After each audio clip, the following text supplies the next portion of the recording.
Voi răspunde la cele mai comune întrebări pe care le-am primit și cele mai des întâlnite greșeli la pregătirea macaronșilor. Problemele pe care le voi prezenta sunt cele pe care eu le-am întâmpinat și soluțiile pe care le-am găsit. Soluțiile propuse nu sunt universale, sunt pur și simplu concluziile mele după zeci și zeci de încercări în zeci de feluri. Nu sunt un bucătar profesionist, ci doar o mare pasionată de tot ce înseamnă arta culinară. Sper să vă ajute, iar dacă aveți alte sugestii și observații, lista este deschisă și îmi face plăcere să învățăm împreună. Albușurile mixate nu se întăresc. Vasul folosit a avut urme de grăsime. Folosește un vas de sticlă sau inox pe care să-l ștergi înainte cu puțin oțet. Posibil să fie avut urme de gălbenuș în albuș. Asigură-te că ai separat corect albușul de gălbenuș. Albușul de ou este de la frigider. Lasă câteva ore albușul la temperatura camerei pentru a se deshidrata. Compoziția finală rămâne groasă și nu curge ca o lavă. Bezeaua a fost mixată prea mult. Mixează bezeaua doar până obții vârfuri ferme. Făina de migdale a fost mixată fără zahărul pudră.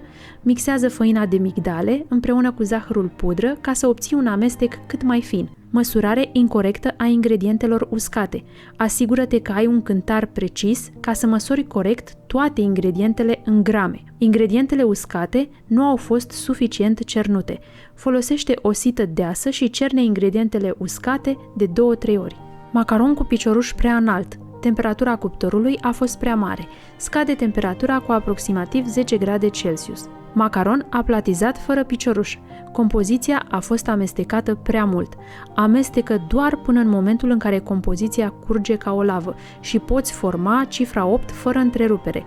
Macaron a fost introdus la cuptor înainte să se usuce complet. Lasă macaronul la uscat până ce suprafața este perfect uscată.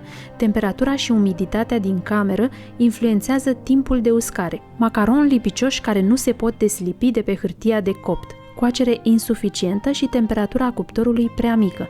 Mărește timpul de coacere și temperatura cu aproximativ 10 grade Celsius, astfel încât la finalul coacerii să nu fie rumeniți, dar să fie bine uscați. Ingrediente lichide prea multe. Folosește colorant alimentar gel sau pudră. Macaron rumeniți și casanți. Temperatura cuptorului a fost prea mare și timpul de coacere prea lung. Scade temperatura cuptorului cu aproximativ 10 grade Celsius sau reduc timpul de coacere cu câteva minute. Macaron crăpați la suprafață. Bezeaua a fost mixată prea puțin. Asigură-te că mixezi bezeaua până obții vârfuri ferme. Temperatura cuptorului a fost prea mare. Scade temperatura cuptorului cu aproximativ 10 grade Celsius. Aerul nu a fost eliminat din compoziție. Lovește tava de câteva ori de blatul de lucru pentru a îndepărta bulele de aer. Dacă rămân, îndepărtează-le folosind o scobitoare. Macaron goi în interior. Temperatura cuptorului a fost ridicată și a rămas aer în compoziție. Scade temperatura cuptorului la următoarea încercare și asigură-te că ai mixat corect albușurile și ai obținut compoziția finală curgătoare ca o lavă. Macaron deformat. Poșul nu a fost manevrat în poziție verticală. Manevrează poșul în poziție verticală cu o simplă strângere. Pentru că multe probleme sunt legate de temperatura cuptorului, vă recomand să testați înainte cu o cantitate mai mică. Dragii mei, nu renunțați ușor pentru că satisfacția și răsplata vor fi maxime. Dacă ați întâmpinat și alte probleme, nu ezitați să-mi scrieți și găsim împreună soluții pentru rezolvarea acestora.